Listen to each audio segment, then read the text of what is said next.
Stop scrolling and listen closely.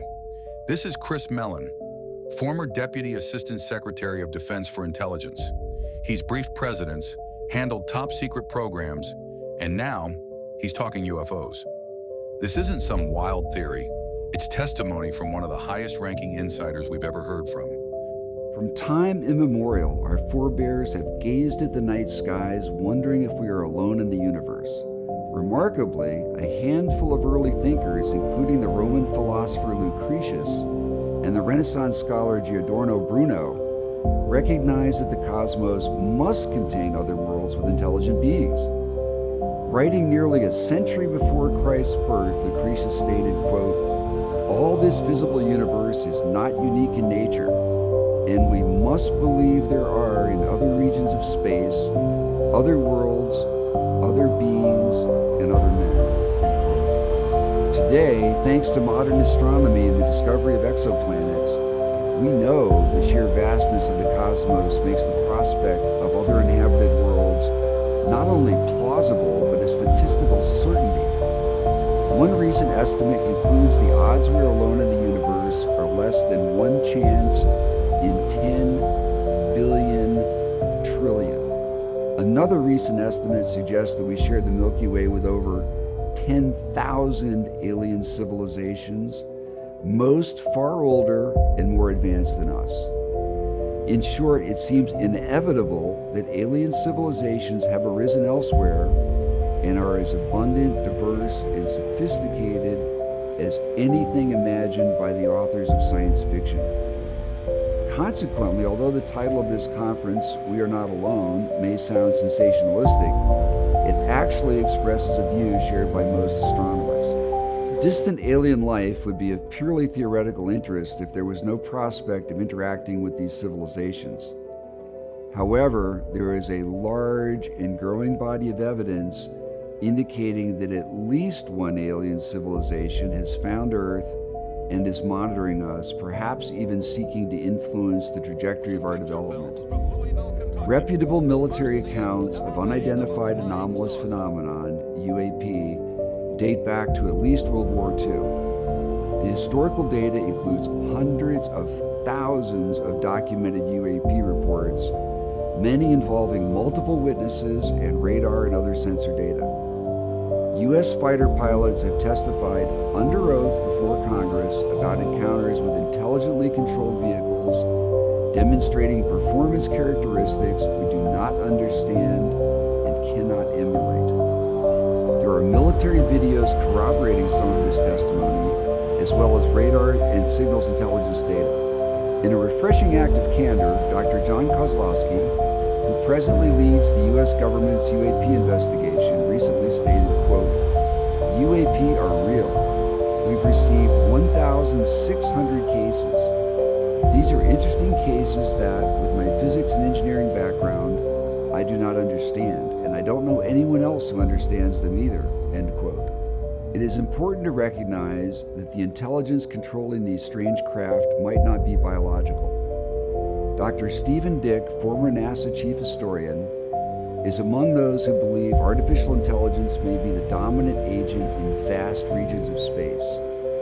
In the 1950s, the mathematical genius John von Neumann proposed the idea of self-replicating probes, a prescient example of one means by which technologically advanced civilizations could eventually extend their reach across an entire galaxy without the necessity of faster-than-light travel. In short, we most certainly aren't alone in the universe, and most likely aren't alone in the Milky Way.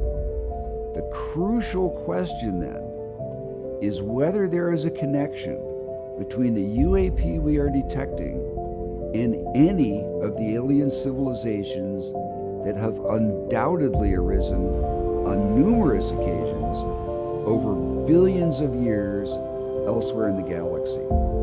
In light of the compelling evidence that has emerged in recent years, many of us who study UAP are frustrated by the feeble mainstream press coverage of these issues and a regrettable lack of interest on the part of academia and most governments.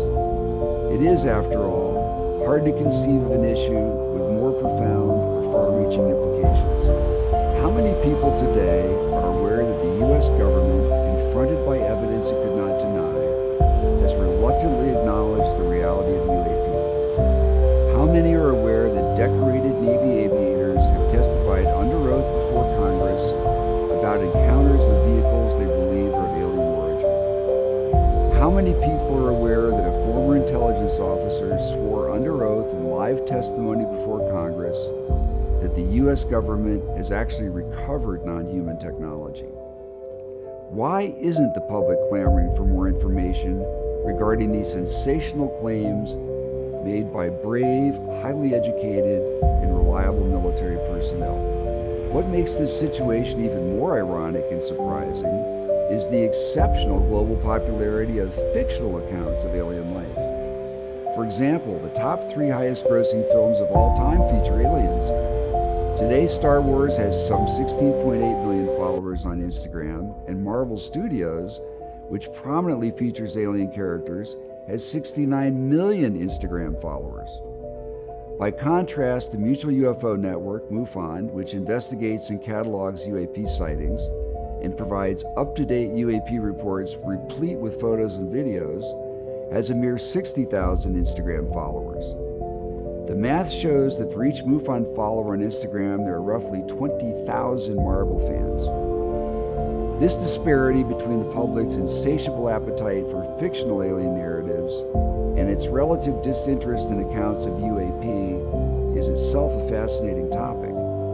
It demonstrates a keen public interest in alien themes, yet it remains a largely subliminal interest, perhaps due to the conscious mind's desire to avert what psychologists call, quote, cognitive dissonance. This awkward term describes a mechanism our minds employ to protect us from conflicting information that could cause debilitating stress and anxiety. It is not hard to see why conscious recognition of an alien presence would for many people prove anxiety-producing, disruptive, and difficult to reconcile with society's prevailing view of reality. Simply stated, the issue of UAP and aliens is not only subtle and complex, for many people it is also anxiety-producing and therefore exceptionally difficult to accept or to process. This, I would argue, is one of the greatest challenges we face in seeking to raise public awareness of the UAP topic and its implications. The problem is massively compounded by the unique and unprecedented obstacles involved in applying conventional scientific methods to studying UAP. Suffice it to say that never before in history have we studied anything that surpasses us in intelligence and technological development. In sum, no issue could be more profound or important, but in seeking to study the issue and raise public awareness, we are also faced with unique and unprecedented challenges.